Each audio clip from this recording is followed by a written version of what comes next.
Good afternoon, everybody. Welcome. Thank you for taking the time to attend our SEDA and SAFI Quality and Standards webinar. It's now 2:01 and we're happy to have you here with us today. I am Nasli Hendricks, the project manager for the South African Furniture Initiative, and I will be facilitating today's session. So we'll be starting off with some house rules. Let me just move the slide. So if everybody can just please put off their videos to prevent disruptions, as well as mute their microphones. All questions that you may have from the presentations can be written on the chat during the session, and it will be answered in the Q&A session after the presentations. Thank you, everybody. So let's start off with the program. So we have what I'm doing now, the welcome. The purpose of today's webinar is the collaboration between SAFI, the South African Furniture Initiative, as well as SEDA. We have partnered on a series of webinars to better support our respective clients by sharing each other's offerings to each other's databases. Today, we're here to present what SAFI is working on with the furniture industry in relation to quality standards, as well as what training and offering SEDA has available for the industry in regards to quality and standards. Thereafter, we'll be having Bernadette Isaacs, who will be doing the introduction to SAFI. Phil Mochitela will be doing the training in terms of quality and standards. Mandisa Maseko will be doing the offerings that SEDA has. And then we'll have Ms. Kwanela Mpanza. She'll be facilitating the Q&A session after the presentations. Without further ado, I'd like to introduce you to our first presenter. Her name is Bernadette Isaacs. She is the Managing Director of the South African Furniture Initiative, and she'll be doing the presentation on SAFI. Thank you, Bernadette. Over to you. Thank you, Nasli. And a warm welcome to all our panelists and attendees. Thank you for attending this session. Let me just share my screen.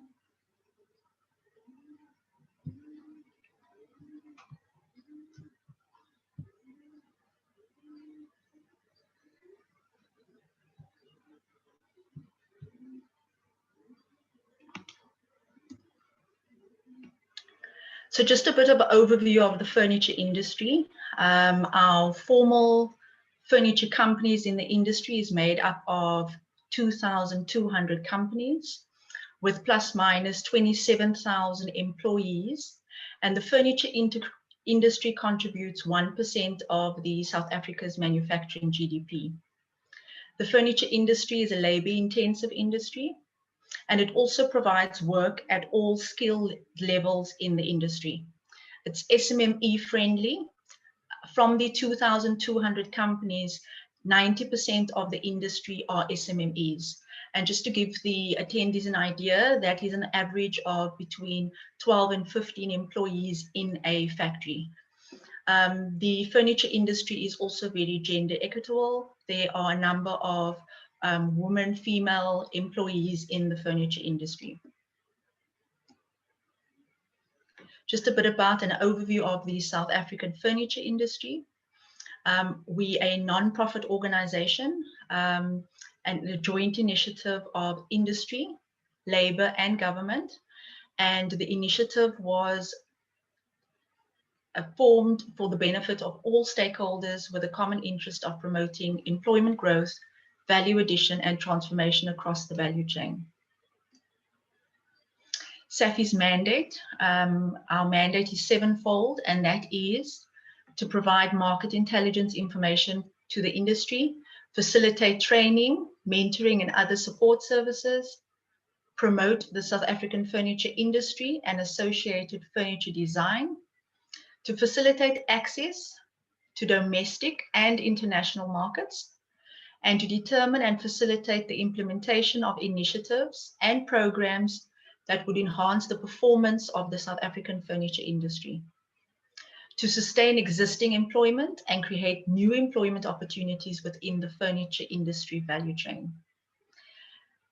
And lastly, to facilitate the development of strategic relationships throughout the value chain. The South African Furniture Initiative, in partnership with the Department of Trade and Industry and Competition, the DTIC, embarked on a process last year, August 2019, putting together the development of the Furniture Industry Master Plan. And it is at final phase at the moment, where we are just awaiting the Minister, Ibrahim Patel, to sign off the Furniture Industry Master Plan. Through the engagement with the furniture stakeholders in the industry, we held a number of workshops around the country. And from that workshops, an implementation plan was drawn, gathering all the information and research from those stakeholder engagements. And the outcome, or the implementation plan, the final implementation plan that was put together, would then address 3 key critical areas in the furniture industry. And that would be increase to market access, transformation, and improve competitiveness. And as you can see on the screen, under each pillar, there is a program that's been dedicated for those pillars, with the required outcome for that pillar. So under market access, we're looking at improving protection against low cost and illegal imports, and how the outcome of that is that we'd like to see protection against the imports, and as well as a import to replace imports with local production. The second program under market access would be to increase local purchases of locally made furniture, and that would be, the outcome would be to increase sales locally with the furniture retailers and the public, the state. The third program under market access would be to increase export, especially to SACU and SADC. And the outcome of that would be to replace non-South African imports by SACU and SADC with South African exports. The final program under market access, the fourth program, is the foreign direct investment value proposition, and that would be an outcome of looking at increased inward investment by international firms. Under the transformation pillar, we have 2 programs, namely the program to look at putting together a transformation plan for the furniture industry.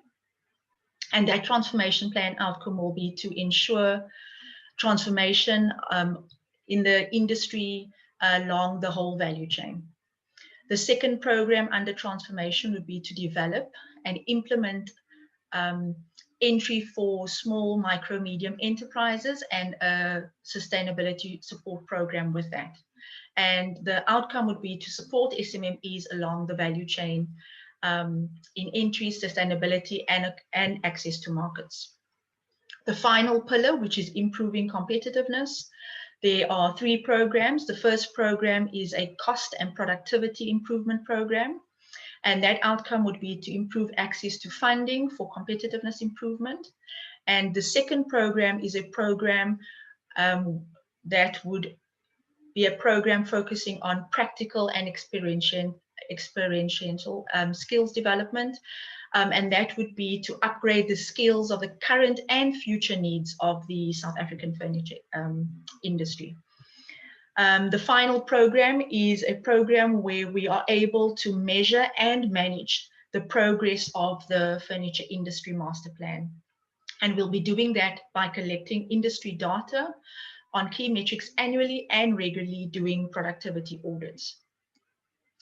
So out of that program for the Furniture Industry Master Plan, we've identified for this particular webinar today, where we're looking at quality and standards, that in terms of quality and standards, why and how, is that would fall under the market access pillar, program 1 and 2, where we will look at working with SARS, customs, on the illegal and incorrect tariff declaration. So we've submitted an application to SARS to review the tariff subheadings, and also working with SABS the NRCS, the DTIC, and industry to enforce compulsory standards for imported furniture made in South Africa. So any furniture made in South Africa, we're looking at enforcing compulsory standards, and we're currently working on school furniture and office furniture standards. Program 2 in terms of our webinar today is also to look at how do we focus in working with the DTIC, the Department of Trade and Industry and Competition, to initiate the regulatory and legal processes to implement a 100% designation of furniture products. So this is just a list. We won't read through it all, but it was just to give the attendees an idea of the current, on your right-hand side, you'll see a current list of furniture standards. We've, on the left-hand side, grouped it into the different furniture subheadings, namely bedding, case goods, kitchen, office, and then raw materials. And what we are doing with these standards, are we working closely with the South African Bureau of Standards, the SABS, to actually look at some of these standards have been, it's been a while since it's been revised and updated. We'll see standards on there that were updated in 1973. So we are in that process working with SABS and the DTIC in terms of making sure we update, review, or amend these standards, and we're doing it also in consultation with the industry. In terms of the designation of furniture that I spoke about, currently there's a National Treasury designated sector circular out that's been amended in December 2019 with regards to procurement of furniture in those categories from the public sector, procurement office furniture, school furniture, bed and mattress must be procured locally, and that is legislated. So just to give you a breakdown of the office furniture category that we're working with. So I've shown you the office furniture standards. This is just the office furniture category in terms of designation. And on the right-hand side, you can see the percentage of local content that it's been designated at. So where you find that the description of furniture is not meeting 100% local content is because that component or item is not manufactured locally in South Africa. So this is, again, just a list of proposed standards that we're looking at and the proposed committees. We have put a call out to the industry to actually ask for experts and technical people in the industry to actually join the working committee for the standards. And we've received the responses, so we're in the process of putting that together, and we'll share that information with the industry later. So the working committee, or the committee that will sit on the standards, working with the standards, will give, their role will be threefold. And that will be a role of providing technical industry expertise with regards to the office furniture, as well as advisory capacity to the industry regarding local content. And then also between SAFI, the South African Furniture Initiative, the South African Bureau of Standards, SABS, the DTIC, Department of Trade and Industry and Competition, and SARS, the South African Revenue Services, we will be doing some training in terms of knowledge transfer, just to train when it comes to monitoring and enforcement of standards, that the officials are aware of what that entails. So this is just an infographic just to show the attendees what we're calling our 4-phase approach to the standards process. And as I mentioned, the first phase was the call for participation or interest, which we've sent out. So a mailer was sent, let me just go back one slide. So a mailer was sent out to the industry asking for interested companies to participate in the working groups. Once that has been concluded, we'll go into phase 2, which is the interim industry working group phase, and we'll set up the different sub working groups for the standards. So there'll be one for office, there'll be one for kitchen, there'll be one for case goods. We'll have those meetings with those expertise from the industry to identify the current standards that need to be amended and the current standards that need to be reviewed. So there's a difference between an amendment and a review of the standards, and we will look at that in those working groups. Once that has been identified, we will then make submission to the South African Bureau of Standards. And so we have to submit proposals to them, and each item will be a separate proposal. So if we want to do an amendment to school desks, we have to do a separate proposal for school desks to the SABS. Once phase 3 is complete and we submitted our proposals for either the amendment or review or creation of new standards, we will then receive a response from SABS whether it's been approved or not. And then the 4th phase will be the actual enforcing and monitoring of the standards. So we will then look at the submission of compulsory standards and also engaging with the industry with regards to which standards will be compulsory standards and which will be voluntary standards. Then we just make the last point to say that the industry, as I mentioned, will work very closely with the various stakeholders with regards to making sure that the action plan to monitoring and enforcing the standards happen in the industry.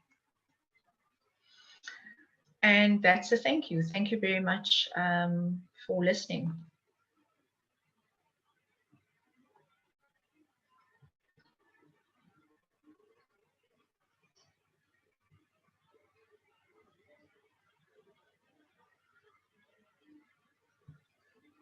Thank you so much, Bernadette. That was a very interesting presentation. So now I hand you over to Phil Mochitela. He's a specialist in quality and standards from the Learning Academy at the SEDA National Office. Phil will be providing an overview on SEDA's quality and standards training. Phil, you may go ahead. Thank you, Nazli. Can you hear me? We can hear you loud and clear. Great. Okay. Thanks for the opportunity. Let me just put my presentation on the screen.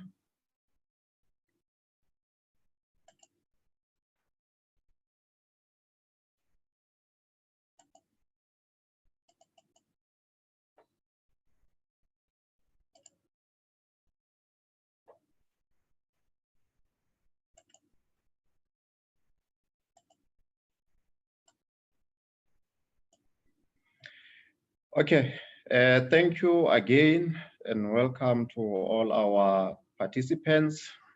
Yes, for me, it's a very simple presentation. I'll be presenting the offerings that we do as SEDA with regard to quality and standard. So I'm from the Learning Academy of SEDA at the National Office in Pretoria from the section called Quality and Standards. So for all these standards that we are talking about, they are related to ISO. I know some of you might have heard about this ISO. So what is this ISO all about? So ISO stands for International Organization for Standardization, ISO, and then it is a non-governmental body. It is headquartered in Geneva, Switzerland. And then this ISO is saying is derived from the word ISOs, which means equal. So this ISO was formed many years ago by member bodies from different countries, of which South Africa, we are also a member through a division within SABS, which is called the South African National Standard, SANS. So ISO, what they're doing, they write these standards, and then member bodies from those different countries which have affiliated to ISO, they then adopt this standard if they suit their local conditions. So all these member bodies which are affiliated to ISO, they are equal. So say, for example, in my presentation, I'll be talking about ISO 9001.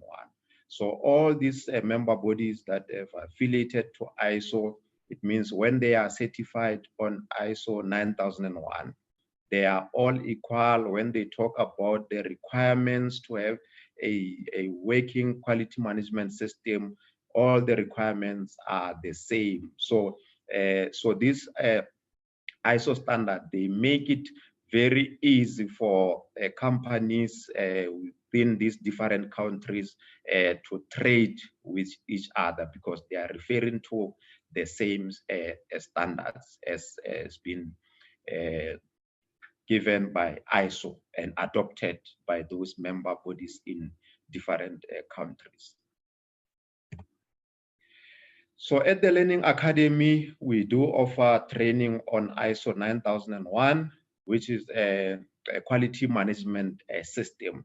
And the current version of ISO 9001 is a 2015 version. We also offer ISO 22000, which is the food safety management system. So ideally, when we're presenting these trainings at venues, at the branches, or where clients are based, including at incubation centers, we offer ISO 9001 over 3 days, and then ISO 22000 over 2 days. But since this COVID has come through, we are not able to offer them at the branches, although there are some indications that we might be allowed to go back and to the how we're doing it before COVID. So currently we offer ISO 9001 and 22000 over 2 days online. So we are using Zoom sessions to conduct these trainings. And there are other standards that we also offer assistance, but currently we are not capacitated as SEDA to offer these trainings. So 9001 and 22000, we offer them using SEDA employees to facilitate this training. So ISO 14001 environmental management system, ISO 45001 occupational health and safety, ISO 17025, and so on. We are currently not capacitated, but we do assist businesses or SMMEs with trainings if they do need them.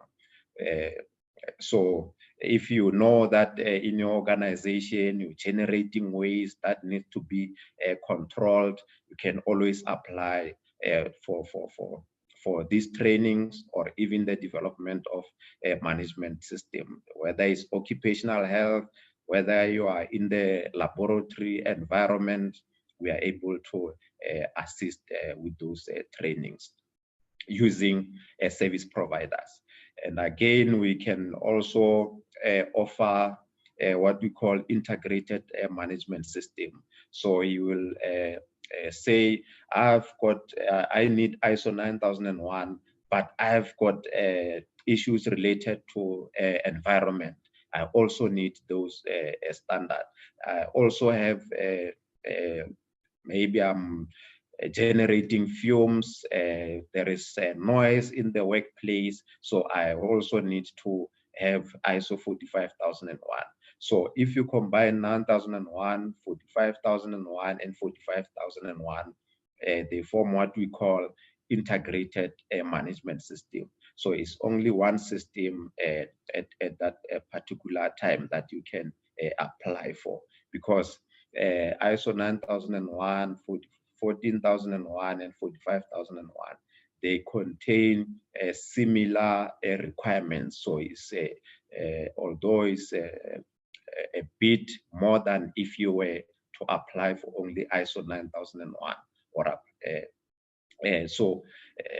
but because they contain similar requirements, it makes it easy to implement. So those are the offerings. But today I'm only going to concentrate on ISO 9001. So what is this ISO 9001? It is a quality management system that can be adopted by any kind of organization. So whether you are big, you are small, you've got 3 employees, you've got 100 employees, whether you are in the service or you are manufacturing a product like you in the furniture industry, this system or this standard is suitable for you, irrespective of at which level you are in your business. And then this system is focused on meeting customer requirements and enhancing of customer satisfaction. So what we are trying to achieve, or what this ISO 9001 is trying to achieve, is to make sure that every time that you are going to manufacture those furniture products, your emphasis must always be on ensuring that the products that you are manufacturing, they will meet those specifications that your customer has stated, and even make provision to even go beyond just satisfying them and enlightening them, especially when coming to service. You know, those interaction during back and forth between yourself as a manufacturer and your client, in terms of where you are still designing, being on the same page, you know, in understanding those specifications that they are giving you. So by them being satisfied, you know, and being excited about your services, you know, that will make things for very simple for you as an organization. So that is what you must always, or that is what is covered under ISO 9001. So it gives all as guidelines on what needs to be put in place for you to make sure that you meet those minimum requirements and even go beyond. And then someone might be asking themselves, but what are the benefits of this quality management system? What if I don't have it? What is it in there for me to benefit if I'm going to have it? So these are some of the benefits. It will give you the ability to consistently provide products and services that meet customer and applicable statutory and regulatory requirements. So this standard gives those requirements or guidelines that will help you as an organization to ensure that the products that you manufacture them in the same way all the time.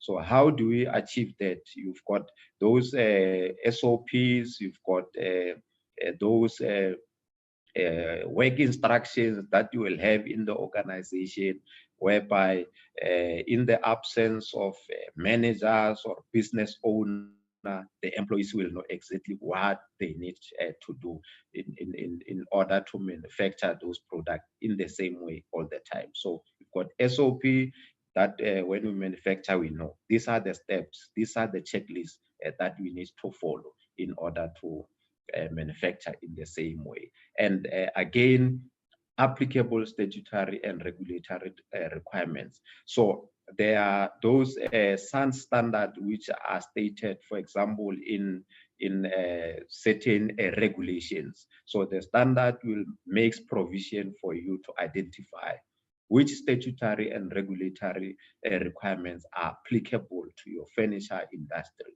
And then those will be mandatory, and many other regulatory requirements. You can talk about your QUADA, your health and safety, and so on. So those are the ones that applies being from the act, for example, or regulations. And again, it addresses risk associated with your objectives. So this standard, you know, applies what we call risk-based thinking. whereby everything that you are going to do in the organization, whether it's your business risk, your operational risk, it says identify those risks before you can even start. And then you come up with mitigating factors. So you decide these are the risk, might be health risk, or operational, those where you'll be in a situation whereby if those risks do happen, you will not be able to achieve those objectives that you have set for yourself. So it gives a provision where you are going to identify them before. So it is not reactive where you wait for things to happen and then you correct. And again, make sure that you have the ability to demonstrate conformity to specified quality management requirements. So if you've got your products that needs to be manufactured, where you need to do the monitoring, where you need to do the test or measurements in order to make sure that, to ensure that at the end of the manufacturing or at the end of the day, you know, I've got confidence that the products that I've manufactured, they meet specified requirements because I was able to take measurements at certain stages. I was able to do the inspections on my raw material or those resources that you need to manufacture those products. Again, it helps with the improvement of documented information control.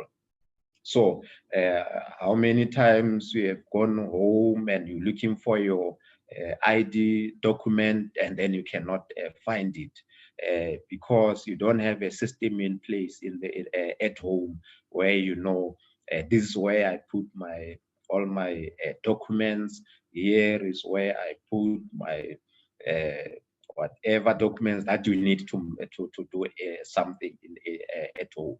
So in your organization, where you are going to put your standard operating procedures, they will be defined. So this standard will give you those guidelines on what needs to be done to make sure that you don't have documents lying around. You know, every time that I take it out, who am I going to give it to? And then those people or those employees need to sign for those documents.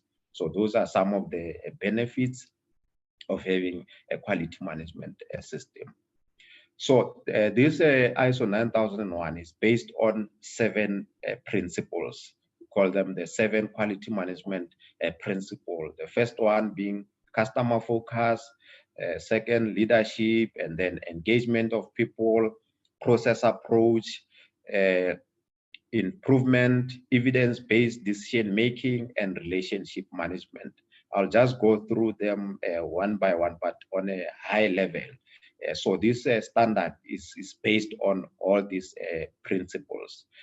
So I'll just briefly discuss each. So with number 1 being a customer focus, I know you will agree with me that without your customers, there is no need for you to be in a business. So your focus must always be on making sure that you satisfy your customers, you understand what they want now, and make sure that you offer them what they need from you. And again, what are their future needs? What will they want in the future? What does the trends currently tell you about the future? You can just imagine the furniture that we used to have those many years ago. So you'll find that now, even if you can have those kind of furnitures, you will not get any like business if you were to design and manufacture them, because customer needs, they keep on changing. So you need to know exactly what they might want in future. And then you must also understand when they say the customers are always right. So you make sure that what they want now, you are able to give them. And then again, you need to ensure that you meet and exceed their expectations. So I think I've covered this one earlier on, to say be delighting them will bring them back, and even when these customers are satisfied, they will refer you to other people. And then leadership, how as a manager or a business owner, you motivate your employees to ensure that they buy in your vision. How do you make sure that every time that they are coming to work, they know exactly their contributions, or their personal contributions? How are they making sure that what they are doing every time fits into your vision as a business owner? How do you make sure that you bring them on board? Again, you should create and maintain the environment whereby they will be able to achieve your organizational objectives or goals. So the environment, the working environment must be conducive for them to excel. And then again, we speak about the engagement of people. So your employees in the organization, we're saying they are the essence of the organization. Without them, there is no one who's going to have those raw materials converted into the final product. So engaging them, telling them about your decision, not that you want to involve them in every decision making, but bringing them in your confidence, that I've taken this decision, and then this is what I expect from you to contribute to what I want as a business owner. And their full involvement is for the organization's benefit, especially when things go wrong. They are the ones who work with the resources, with all those systems. So if you need solutions, they always there to help. And then as an organization, you need to also ensure that you manage your processes. My processes start from point A until point 10. So having all those processes, in place, you are able to manage your systems or activities in an efficient and effective way.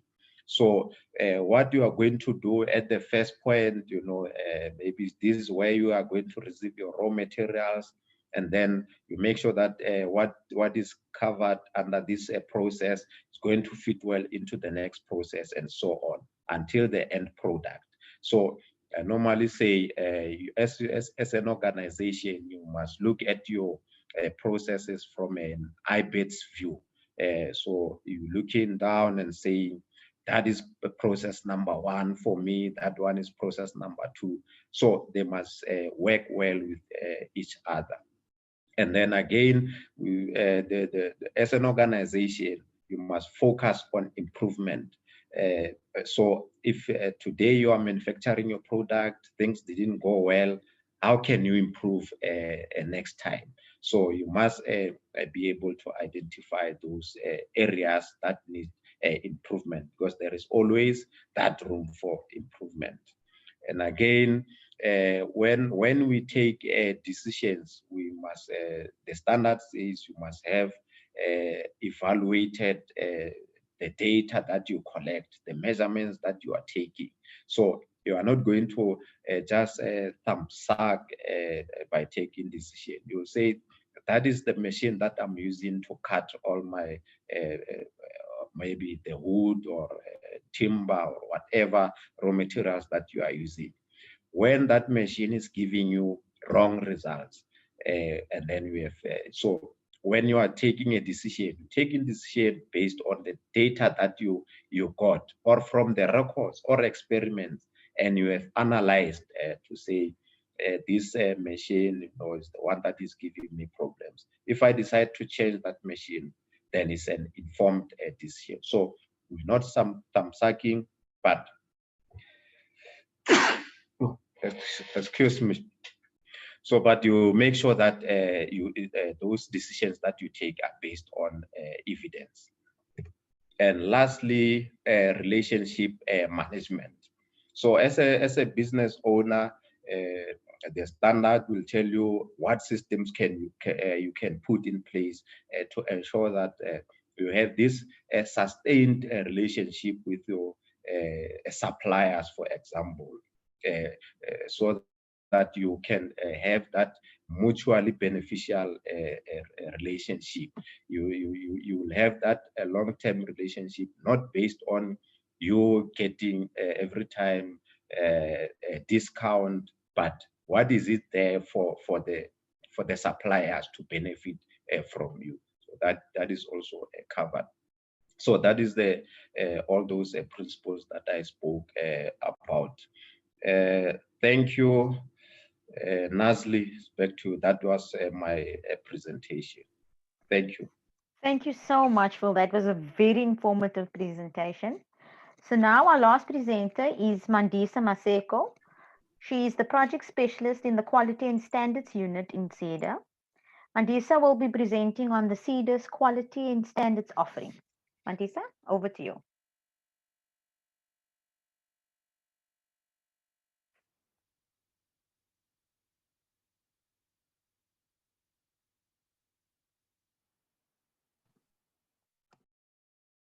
Good afternoon, everyone. Okay, I hope you can see my screen. Nazli, can you hear me? I can hear you and see your screen. Thank you. Okay, thank you. As Nazli has said, my name is Mandisa Masego, and I'm a project specialist in the Quality and Standards Unit at SEDA. I'll be sharing briefly on the offerings that we have and how you can benefit from them as a client. So in our unit, we currently have 4 offerings for our clients. We've got product testing, product certification, management systems development and implementation, as well as management system certification. Before I just go any further, you will notice that basically we work hand in hand with Phil and his unit. So they are the ones that come first with the training. And once you have an understanding of what the standards are or what QMS expects of you, then it's easier for us to come in and then assist you further and take you all the way through to certification. So the first assistance that we offer is product testing.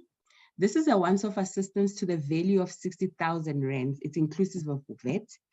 Currently, we're only working with SAPS as they are the only ones who we have an MOA with, and they've agreed to give our clients a 20% discount. So if you go to SAPS via us, you'll get a 20% discount on the quotation, and we'll also assist you to the value of 60,000 rands.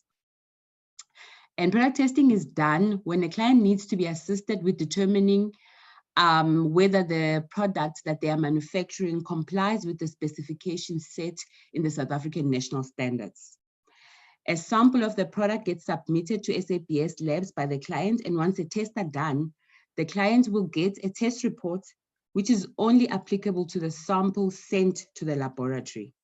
This is a once-off testing, and it's not a long-term contract with SAPS. So basically, if you have just started to manufacture a product, or you are manufacturing school furniture, but you are not sure if the specifications that you are currently manufacturing to are the correct ones, this is where this kind of assistance will come in, so that you take your sample to SAPS, they test it for you, and you sort of get confidence in knowing that you are doing the right thing. It's important though to note that this does not mean that the product you are testing is SAPS approved. The SAPS approval is another process, and we'll explain it just a bit shortly. So with product testing, it just means that the sample that you've submitted to SAPS meets the requirements as per the test report And as a client, you cannot use the SAPS logo on your products for marketing purposes, as SAPS would look at it as misleading the public. Product certification, on the other hand, I think this is where most of your clients are trying to achieve. This is a once-off assistance as well to the value of 60,000 rands. And we are working with the SAPS laboratories. It's also referred to as the mark scheme or SAPS approval. Product certification is done to determine that the product meets all the requirements of the SAN standard applicable to it. So you need to have a documented and fully implemented quality management system in place in order to get your product certification. I was just going to go back to what Phil was explaining there about the ISO 9001. So in order for you to succeed with your product certification, you would need to have the ISO 9001 implemented in your manufacturing space, because that becomes the basis on which everything else is formed. So the way in which we as SEDA would assist would be if, for example, you are manufacturing school furniture and you want to ensure that your furniture complies to the SAN 660.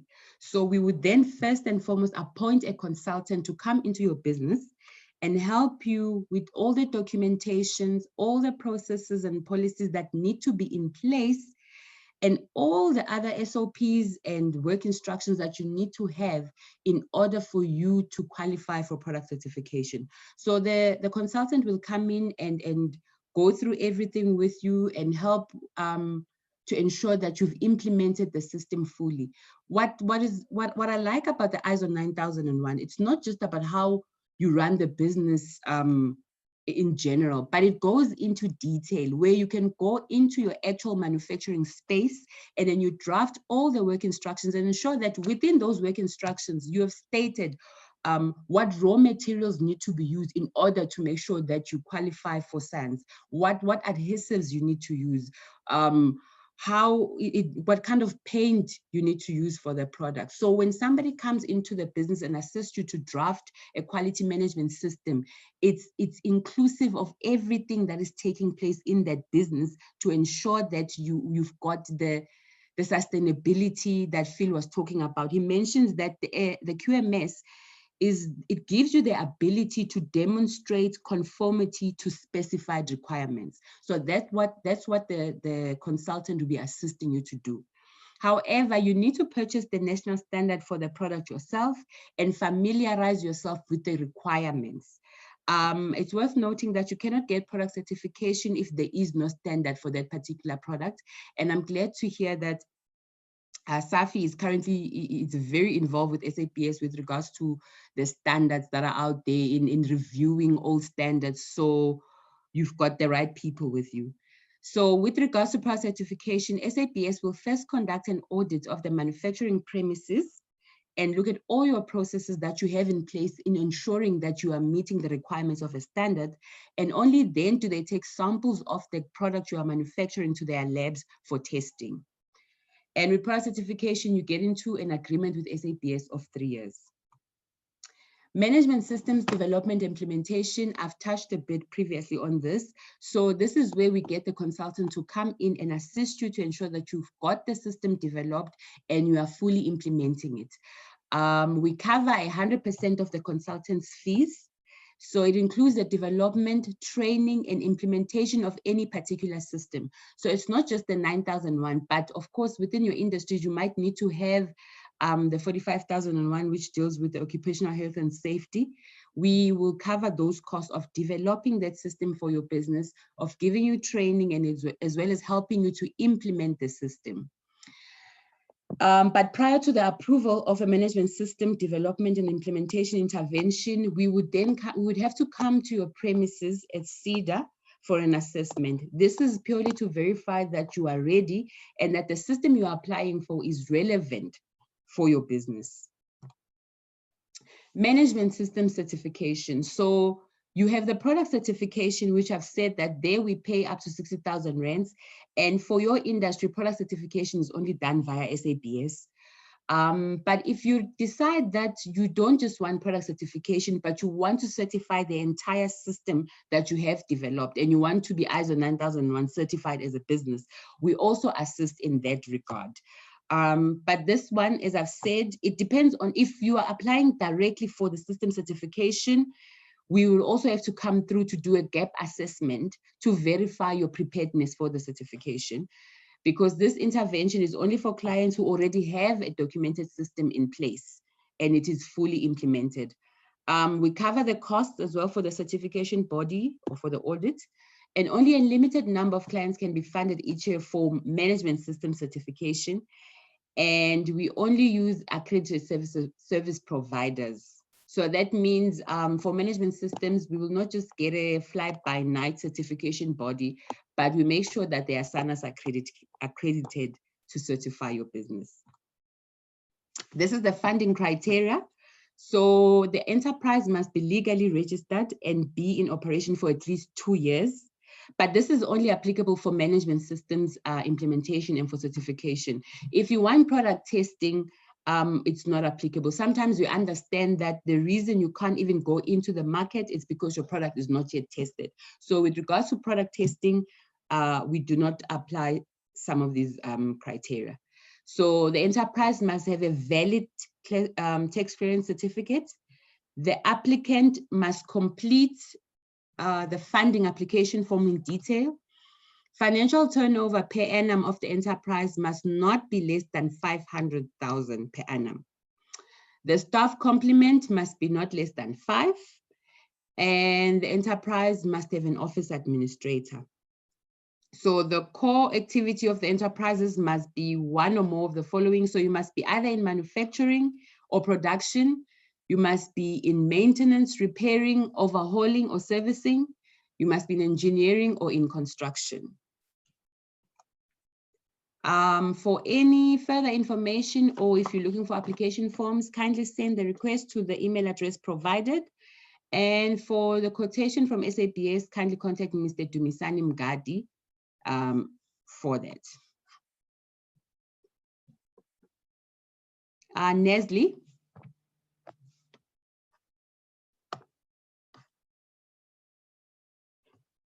Sorry about that, I've only seen it now. Nestle? Sorry, I was on mute. Thank you No, so much, Mandisa. Thank you so welcome. much. That was a really informative and enlightening presentation. It's a lot of information. So I'm glad we'll be able to share the presentation after the session. Yes. So now we come to the very most important part of our session, and that is the attendees. I'll be handing it over to Ms. Cornelia Mpanza. She's a specialist in accreditation at SEDA, and she will be facilitating the Q&A session. Cornelia, you can go ahead. Is there any questions? Good afternoon. Good afternoon to all the participants and the panelists. Nestle, we didn't have any questions in the chats or the Q&A, but I would like to invite the participants, if they've got any questions, just to present them verbally. So if you'd like to ask a question or have a comment, you can just simply raise your hand and we will unmute you so that you present your question or comment. Okay, so I'll give you guys a few minutes.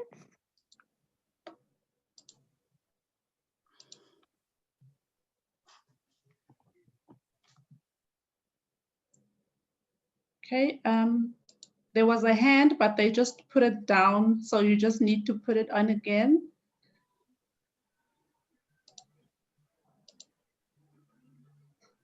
Okay, there's a hand from Mandisa from the panelists, and we've got a hand from Robin. So let's take Mandisa and then we'll have Robin.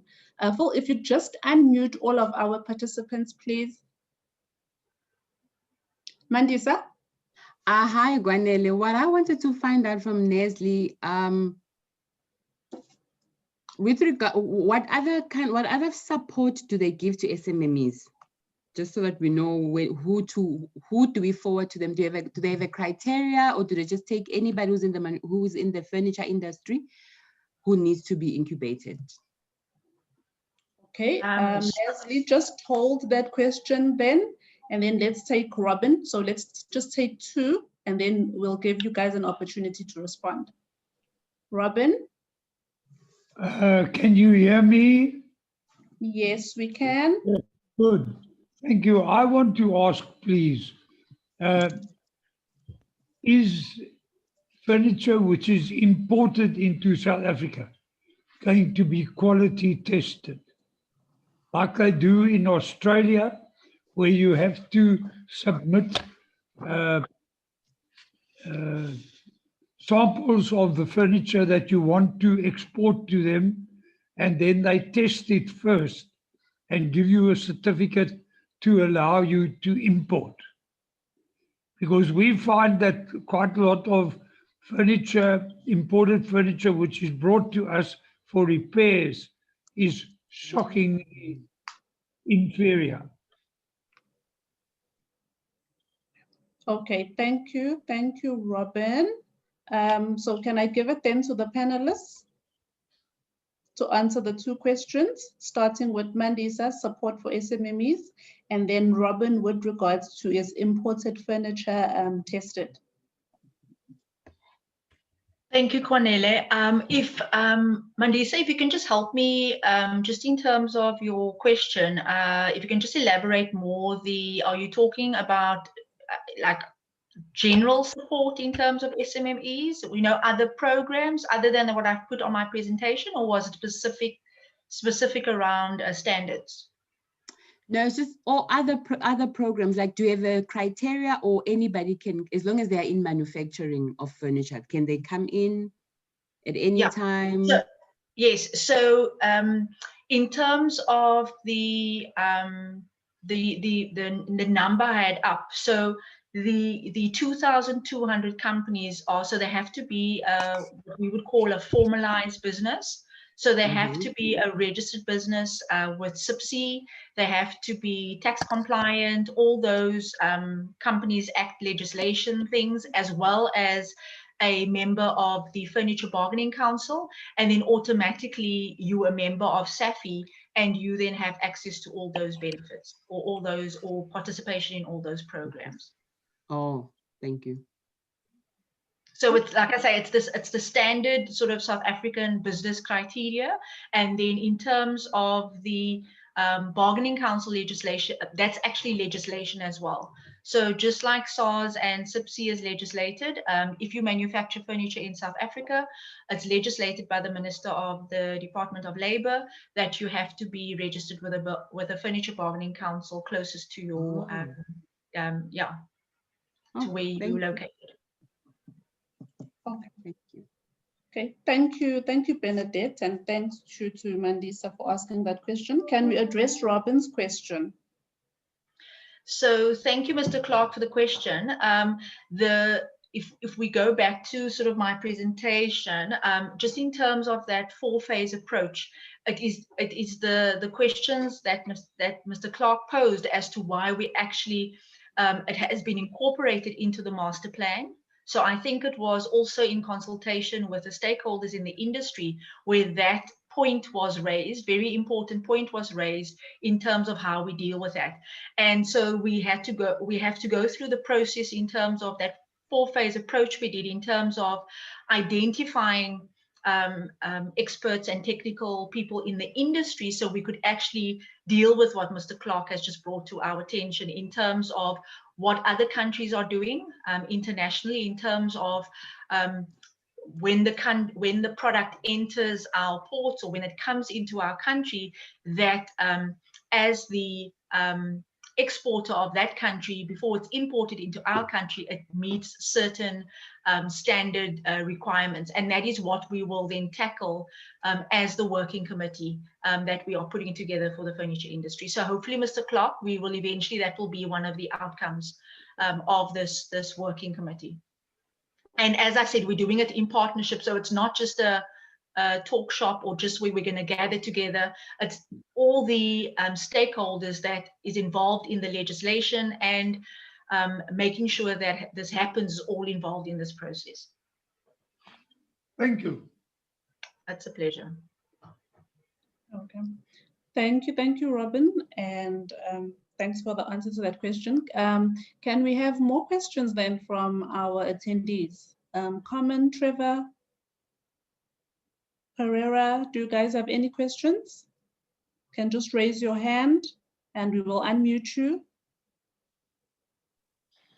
Sorry, Cornelia, it's Nasli. I can't Yes, raise Nasli. my hand, but I would Oh, like some sorry, you're a clarification. panelist. Yeah, yes. Apologies. No problem. May I ask a question? Sure. I would just like some clarification. Benedict, in your presentation, you mentioned how this integrates in the furniture industry master plan, and you highlighted tariffs and standards. Can you maybe just clarify the link between the two? Thank you for the question, Asli. Yes, so let me just explain and I think it's the point that Mr. Clark also made. When you export something to another country, you've got to export it under a tariff heading. So if you manufacture beds and you want to export that to Australia, you've got to use a tariff heading in which to do that. So there is a whole book, a couple of chapters. It's a very detailed. So you can find it on Google. There is actually a tariff book on all the tariff codes for every single product, and then you'll have to find that tariff heading. So if it's tariff heading 9401, you will do it under that and you will then identify it with that. The difference between so when I export my bed to Australia, I've got to put it under that tariff classification or tariff heading. And like Mr. Clark said, because countries like Australia and the UK, and they've actually, they kind of ahead of the game in that when I want to export that bed to Australia, Australia has put standards in place. So I could be complying with the SABS standard, for instance, here in South Africa, but they might have a Australian or another international standard. And that would then mean before I can, so I've got the tariff heading, before I can export that bed to Australia, I've got to meet the Australian standards. So if their standard might be that the bed must be made up of the following items, and it must be certified. So that I must prove that the fabric or the material used to make that mattress is, it meets certain health and safety criteria or things like that. So that is what we're intending to do as well in the furniture industry. So, but what we also identified in that process was that our tariff headings were not,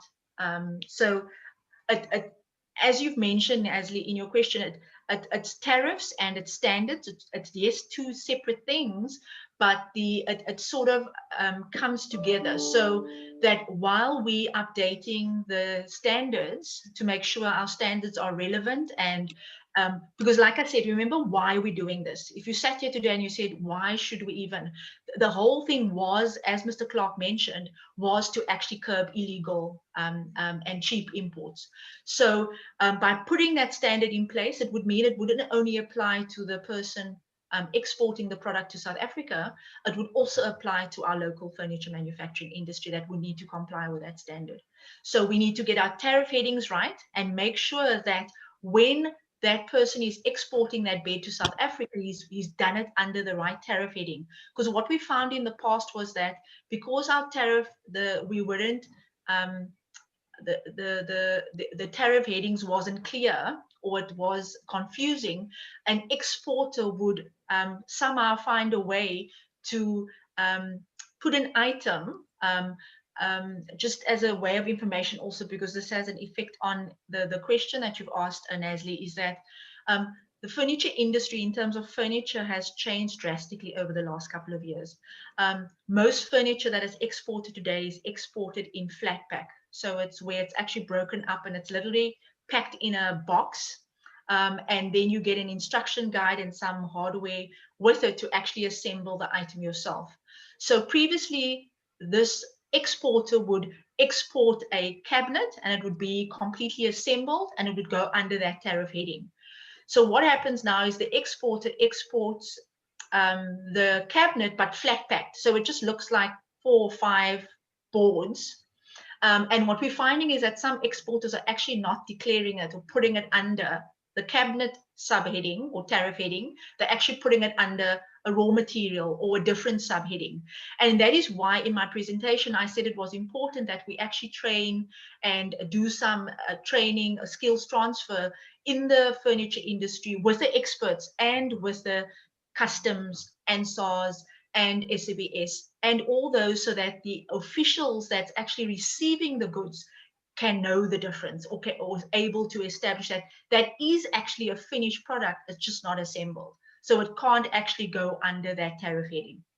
So that is, I know, a bit of a long explanation, but I just wanted to give the attendees also just a bit of a background in terms of and why we feel it's important and why it's in the implementation, furniture implementation plan, that we have to look at tariffs and standards sort of hand in hand, because eventually they would.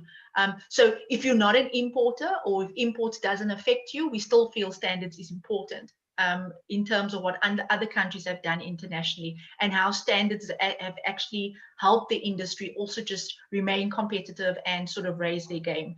And that if you are affected by imports or if you are doing lots of work where it involves tariffs, that just to let you know, also SAFI is working with various stakeholders in the value chain or in the industry to actually update and review that as well. I hope that answers your question, Nasli. Yes, thank you very much, Bernadette. I'll just have one last question and then I'll hand it over back to Cornelia. You also mentioned that SAFI is working with the DTIC on designation, and the first project being office furniture. Can you just explain why is that important to the furniture industry, to the attendees listening now as SMMEs? I think the designation was legislated back in 2012 already. And I mean, 8 years later, there's been a lot of ups and downs and complaints and queries from both the public and the private sector in terms of whether designation has actually helped the industry or not. I mean, the then Minister Rob Davies brought this legislation into into play because it was supposed to assist and sustain and protect and enhance the furniture manufacturing industry. So the furniture sector was one of the first designated sectors. There was a few, but we were one of the first designated sectors in 2012. And in engaging with the industry and the stakeholders and even in the furniture industry master plan engagement, they just felt that they needed to be more focused on, and that's why we've highlighted in this presentation and we've highlighted it in the implementation plan, that the public sector procures to the tune of plus minus 2 billion rands worth of furniture each year. 2 billion. I'm sure the attendees that's attended here from the furniture industry, they want to understand what 2 billion rand would do to our economy if all of that furniture was procured locally. So we are working very closely with the public sector, with the state, as we also just found, and the reason why we've made this important or a priority is that majority of the procurement officers within government or with that has to procure furniture for government, we want to assist them in terms of understanding what is available in the industry.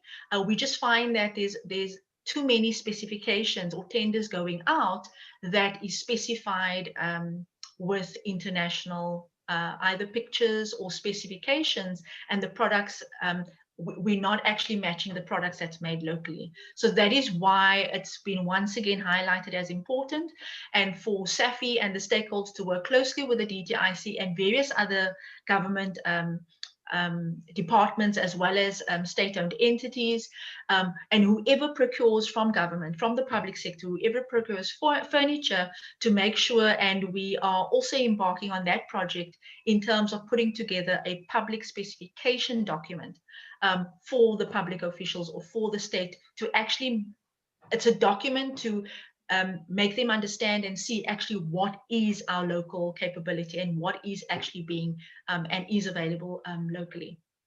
Thank you, Nazli. Thank you so much, Bernadette. Cornelia? Thank you, colleagues. Thank you, Bernadette, and thank you to Nestle for those questions. I think we now really know more about tariffs and standards, and also with regards to the designations on office furniture. So thank you so much. So to the our participants and panelists, let's take one last round of questions so that I then hand over to Nestle. So are there any other questions? We've unmuted your mic, so you just need to unmute yourself if you would like to have a question or a comment.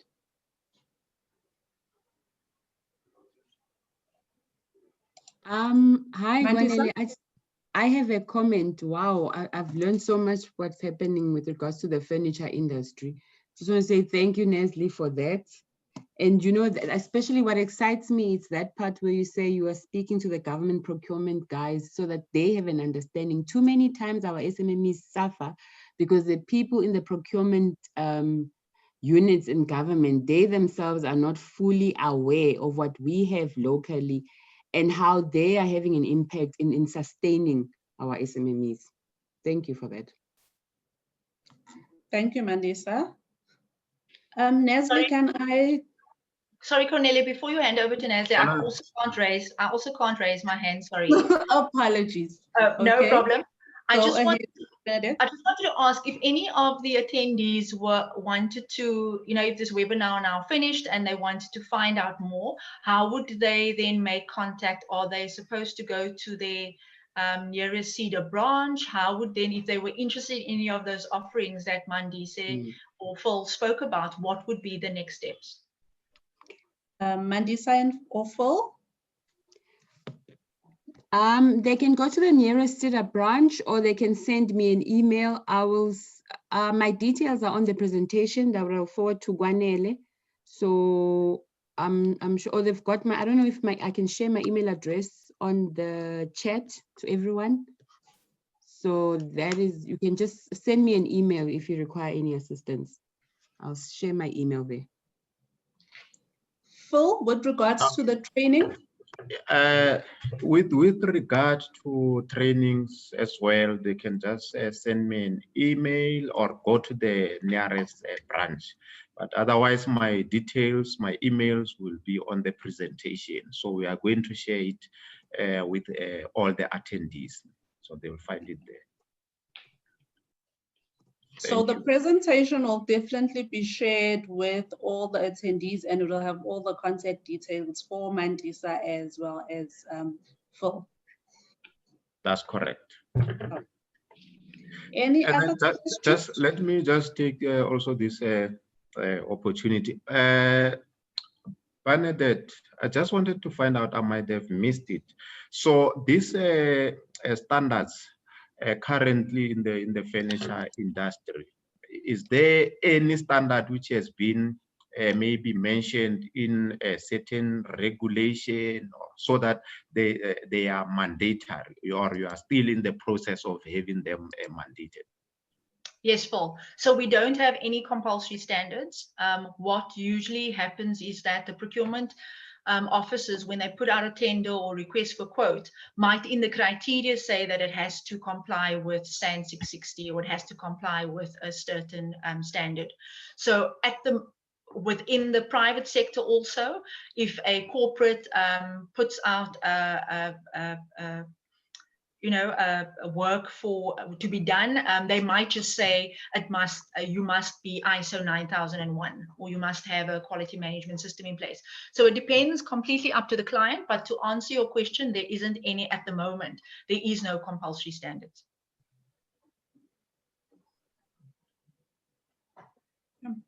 Okay, thank you for that. Nestle, in the absence of no more questions, can I give it back to you? And thank you for the question and answer. And colleagues, you can still ask questions via email to the panelists. if you weren't able to present your question now. So you can share your questions via email. The presentation will be shared with all of you. So you can still pose questions even after the webinar. Nesli, thank you. Over to you. Thank you so much, Cornelia. So we've then reached the end of our webinar, and I'd like to thank all the panelists for their time and the very interesting and informative presentations. Cornelia, thank you so much for facilitating the question and answer session. And like Cornelia said, if there are questions that you think about after the session, please do contact the panelists. Their details will be in the presentations that we will share with you after the session, and you can contact them then directly and ask those questions. So with that, I hope you found value in this webinar. Thank you so much for taking your precious time in joining us today, and we wish you all a great afternoon further. Keep safe and take care. Thank you all. Bye. Thank you, Nesli. Thank you, everyone. Bye. Thank you. Bye. Thank you, colleagues. Bye.